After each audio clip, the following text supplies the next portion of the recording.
Budden. Okay, so Joe Budden is leaving Spotify. Now, if you guys know that we are very big fans of the Joe Budden podcast. Joe Budden. Shout out Maul, Roy, yeah, shout out to Parks, Maul, Raw, Parks, even Erickson. the Kings. Fucking everybody. Just because yeah. I feel like they've been paving a way. Screen guy. Screen Man. Screen Man. Oh, Alex Great. And Save on the Dawn. Save on the Duh. But yeah, so we're very big fans of that podcast. I listen to it all the time.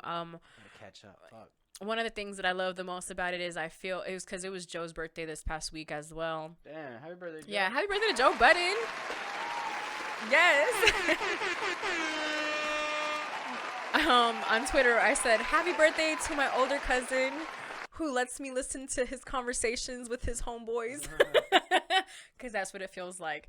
Unfortunately, that's not what we're here to highlight. We're here to highlight how they're leaving Spotify because Spotify wasn't willing to up the bag for them. To basically sum up what is happening, because we can get into the logistics, but you can also just listen to their episode that they dropped 320. I don't even know. It's not. Listen, you figure it out. They got a clip or some shit, y'all. They have a clip somewhere that you can probably watch it, but it was just too much. Spotify wasn't giving them. They were trying to give them basically the same amount of pay that they were getting when they first signed to them, and it's just like, you're not going to tell me that I'm worth the same when I first came here, when I know how many people are listening, when I know how much value I'm bringing to here. And that's something that I wanted to highlight the most, is that you have to know your value. Because if you don't know your value, somebody's going to come here and going to tell you that this is what you're worth. And because you don't know your value, you're going to take it. And then you're going to end up broke. You're going to end up miserable. And you're going to end up not wanting to do what you're doing because you feel like you're not getting paid for what you're worth, because you never put that worth in the beginning to start with. So that's something that I feel that is so powerful in what he is doing. You guys can listen to us on Spotify. Listen, I have no contract with Spotify, so we're still going to be on Spotify. Let's clear that up right on up. The app might not be on the phone. Like, I might just listen to, like, because I do listen to the podcast, our podcast, you know. I don't know where he's going to be going after, but I know we're not going to be able to listen to him on Spotify. But I just feel like as podcasters, we have to keep our eyes open and see what he's doing, because whether you like to believe it or not, he's one of the biggest. He has one of the biggest podcasts. Like, drops 2 episodes a week. Like, that means he's dropping 2 audios and 2 visuals. Even though it's the same thing, it's still that. It's like 4 pieces of work that he's dropping in 1 week. Like who does that? It's like an album too. Yeah, who does that? This is just like how this is like an album that we drop every week. Exactly. So I just think that what he's doing is great. The steps that he has taken is great.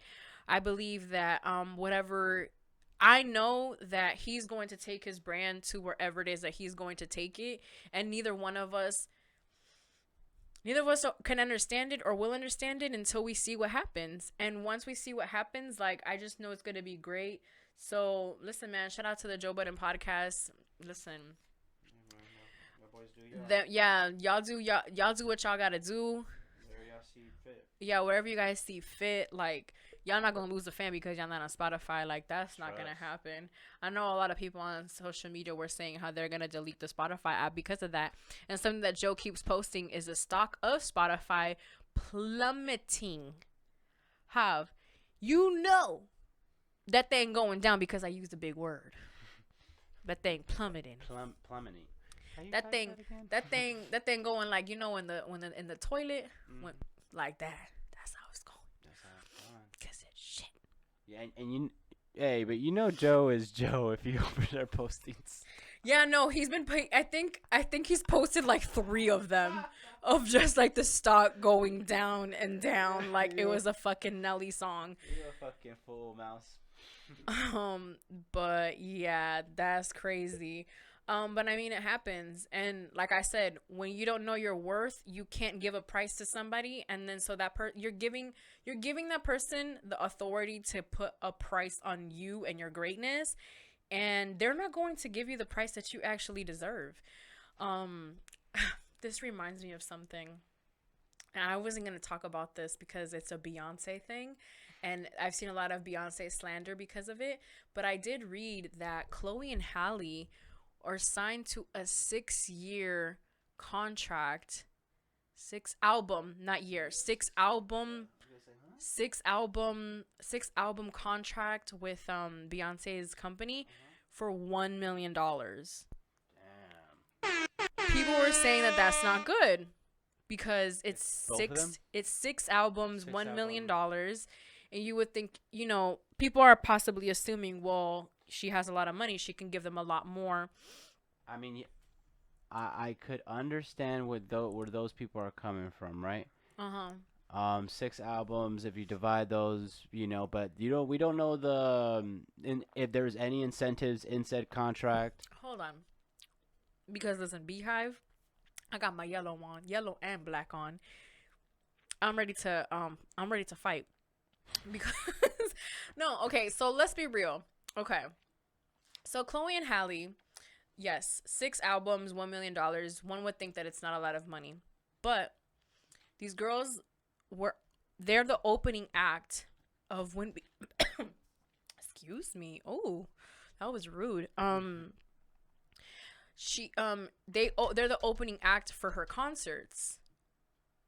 So like this last tour that they just did, the On the Run 2 tour, they're the ones who were opening for her, and they didn't even have this album that just dropped, like the Ungodly Hour. Like, they didn't even have this album. They had only had one album, but they were going on tour. I'm sure when you go on tour, you get paid very well, and so they're on show. Like, they have so much exposure. When I tell you that these girls, even though they may be in a $1 million 6-album deal, these girls are getting the bag, and they're under 22 years old. Like, just imagine calling my dog Suge Knight. How dare you? Suge Knight was killing people. Like, he was murdering them. Beyonce ain't killing people. I wanted to talk about something else, but I'm gonna keep those two things for the next episode. You bunch of heathens. Yeah, a bunch of heathens. Like, fuck. They were saying some other shit. No, you're not fucking Neanderthals. Oh, you fucking Neanderthal. Yeah, it was.